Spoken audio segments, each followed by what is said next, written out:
پیچھے ہم نے ابھی صحابی رسول ابو برزہ رضی اللہ عنہ کی اوقات والی نماز والی حدیث پڑھی، حدیث نمبر 337 میں پھر ان کا ذکر آ رہا ہے۔ وہ مزید فرماتے ہیں ابو برزہ رضی اللہ عنہ کہ عشاء کا ذکر کرتے ہوئے کہتے ہیں کہ نبی پاک صلی اللہ علیہ وسلم عشاء کی نماز سے پہلے سونے کو اور اس کے بعد باتیں کرنے کو برا جانتے تھے، ٹھیک ہے، یعنی منع نہیں ہے، حرام نہیں ہے عشاء سے پہلے سونا، عشاء کے بعد باتیں کرنا، ٹھیک ہے، آپ اس کو برا جانتے تھے، مکروہ سمجھتے تھے کہ آپ کو پسند نہیں تھا۔ اب جو نبی پاک صلی اللہ علیہ وسلم کی پسند و ناپسند کا خیال رکھتے ہیں وہ اس پہ عمل بھی کرتے ہیں، وہ عشاء سے پہلے نہیں سوتے ہیں، ٹھیک ہے۔ ہاں کوئی سو جائے، ہم اسے حرام کا یا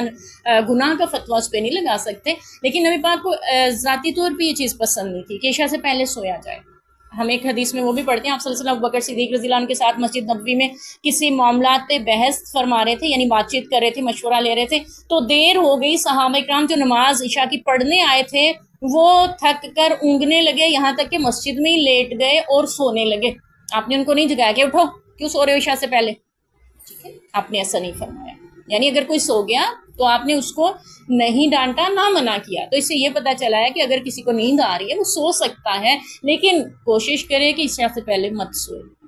عشاء کی نماز پڑھے۔ یعنی پاک صلی اللہ علیہ وسلم کا پسندیدہ عمل ہے کہ عشاء کی نماز پڑھے اور پھر اس کے بعد سو جائے۔ اس کے بعد باتیں کرنے کو نبی پاک ناپسند کرتے تھے، اس کے بعد ذکر اذکار کر کے سونے کی تسبیحات پڑھ کے پھر آپ سو سکتے ہیں۔ البتہ اگر کسی کو باتیں کرنی ہیں، جیسے ہمارے شادی کے جو ہیں تقریبات ہماری رات کو ہی ہو رہی ہیں، تو پھر ہم تو عشاء پڑھ کے جا رہے ہیں، وہاں باتیں تو کرنی ہی پڑیں گی، ٹھیک ہے، سارے عزیز و قربا ملتے ہیں تو باتیں بھی کر سکتے ہیں۔ نہ پسندیدہ عمل کیا ہے نبی کا کہ عشاء کے بعد باتیں نہ کی جائیں۔ اگر پسندیدہ عمل یہ ہے کہ آپ عشاء کے بعد اللہ کا ذکر کریں، اور ہم نے وہ دعائیں بھی پڑھی تھیں کہ سب سے آخری دعا وہ مانگ کے اللہ سے سویا جائے کہ اللہ سے آپ کیا مناجات کر رہے ہیں۔ تو بہرحال ان چیزوں کو مد نظر رکھتے ہوئے عشاء سے پہلے سونا اور عشاء کے بعد باتیں کرنا میرے نبی کو پسند نہیں ہے، ٹھیک ہے۔ اللہ ہمیں اپنے نبی کی پسند کے مطابق جینے والا بنائے۔